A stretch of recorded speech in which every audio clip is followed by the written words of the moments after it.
अस्सलाम वालेकुम वरहमतुल्लाहि वबरकातुहू। कैसे हैं आप?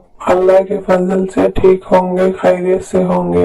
ये कहानी सौतेली माँ की है, जिसने अपनी सौतेली बेटी को किस तरह सताया है। चलिए पूरी कहानी सुनते हैं। यास्मीन आज बहुत उदास थी, क्योंकि आज उसे अपनी मम्मी बहुत याद आ रही थी। वो सोच रही थी कि अगर आज वो जिंदा होती तो उसकी नई मम्मा उसके साथ ऐसा सलूक ना करती। वो रोज बच्चों को स्कूल जाता देखती थी। उसका भी बहुत दिल करता था कि वो भी स्कूल जाया करे, मगर ऐसा मुमकिन ना था, क्योंकि अगर वो स्कूल जाती तो फिर घर के काम काज कौन करता। यास्मीन सारा दिन घर के काम करती रहती थी, कपड़े धोती, खाना पकाती, फिर भी उसे अपनी सौतेली मम्मा से डांट ही पड़ती थी। एक दिन उसको खाना बनाने में देर हो गई तो उसकी सौतेली मम्मा ने यास्मीन की बहुत पिटाई की। उसके दो सौतेले भाई बहन भी थे, जो बाकायदगी से स्कूल जाते थे और ट्यूशन भी पढ़ते थे। एक दिन यास्मीन कपड़े धो रही थी कि पड़ोसन आंटी नासिरीन यास्मीन की मम्मा से मिलने के लिए आई। आंटी नासिरीन स्कूल टीचर थी। वो यास्मीन को इस तरह काम करते देखकर बहुत परेशान होती थी।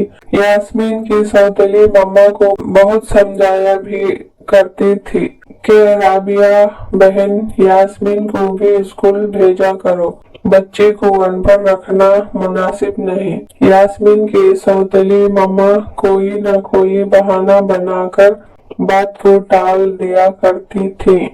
आज भी वो यास्मीन के स्कूल में एडमिशन के बारे में राबिया से बात करने आई थी, मगर यास्मीन की सौतेली मम्मा ने आंटी नासरीन को साफ इनकार कर दिया। आंटी नासरीन ने यास्मीन की सौतेली मम्मा की बात सुनकर फैसला किया कि वो खुद ही यास्मीन को ट्यूशन पढ़ाकर पढ़ना लिखना सिखा देगी। यास्मीन जब भी घर के कामों से फुर्सत मिलती तो आंटी नासरीन के घर चली जाती। वो उसे ट्यूशन पढ़ाती। वो अपने सौतेली मम्मा से रोजाना छुपकर आंटी नासरीन से ट्यूशन पढ़ा करती थी।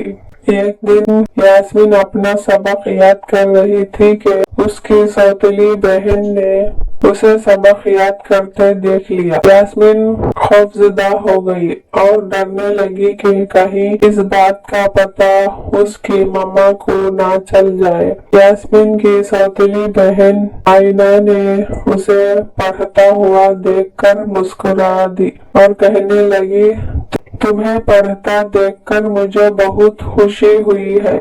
मैं खुद भी चाहती हूँ कि तुम मेरी तरह तालीम हासिल करो, मेरे साथ स्कूल जाओ और ये मैं अपनी मम्मा को भी समझाऊंगी। यास्मीन ने ये सब सुना तो बहुत खुश हुई।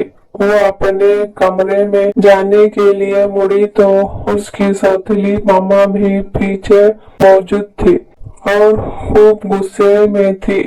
ये सब सुनकर ब्लड प्रेशर हाई हो गया और वो अपनी बेटी को साथ लेकर अपने कमरे में चली गई और बेड पर लेटने की देर थी कि वो सो गई और ख्वाब देखने लगी। ख्वाब में उन्होंने देखा कि यास्मीन की सौतेली बहन अनपढ़ है और वो लोगों के घरों का काम करती है और रो रो कर अपनी मम्मा से कह रही थी, आपने मुझे अनपढ़ क्यों रखा, तालीम हासिल क्यों ना करने दी।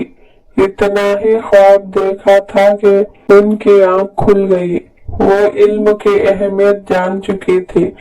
सुबह होते ही वो स्कूल गई और यास्मीन का एडमिशन भी अपनी बेटी के स्कूल में करवा दिया। यास्मीन ये सब कुछ देखकर बहुत खुश हुई और हैरान भी। मगर वो बहुत खुश थी क्योंकि कल से वो भी स्कूल जाने वाली थी, क्योंकि यास्मीन की सौतेली मम्मा जान चुकी थी कि इल्म एक बहुत बड़ी दौलत है।